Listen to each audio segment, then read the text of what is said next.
Nefnir 2-1 niðurstaðan, hver er svona tilfinning eftir leik? Hún frábær. Við erum ekki búin að vinna leik á sísoninu og það var ótrúlega ljúft að heyra hann blása flautuna þarna í lokin. Það kemur inn á fyrsta leikurinn sem þið vinnið, fyrst sigurinn í lokin sem mættur á töfluna. Þetta hlýtur að vera mikill léttur og veit eitthvað svona sjálfstraust fyrir komandi sumar bara. Já, þetta bara fullkomið sko. Við erum búin að spila vel finnst okkur á sísonu sko, við erum inn í öllu leikjum alltaf og oft bara miklu betri en anstæðingur en einhvern veginn náum ekki í úrslitin og við vitum að úrslitin munu koma ef við höldum okkur á styrknum. Áttu þarna stórkostlegan kafla undir lok fyrri hálfleiks, var svekkjandi að fara ekki með 3-0 inn í hálfleik?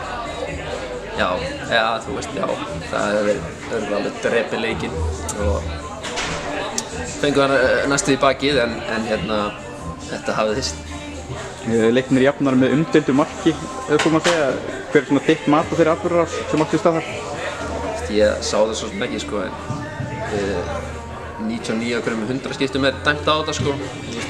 Þótt að okkar varnarmaður myndi íti hann myndi samt dómarinn að dæma en ég sá ekkert hvað gerist þannig síðan sko. Arnar var ekki sáttur og hlýtur að fengja eitthvað íti í bakið.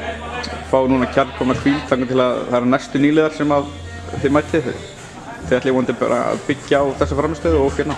Já, sjálfsög. Klifur upp töfluna. Já, sjálfsög. Það er fínt að fá hans frí núna. Það var rosalegt prógram. Bara 3 dagar milli leikja, ég veit ekki hvað. Og já, við ætlum bara 3 dagar.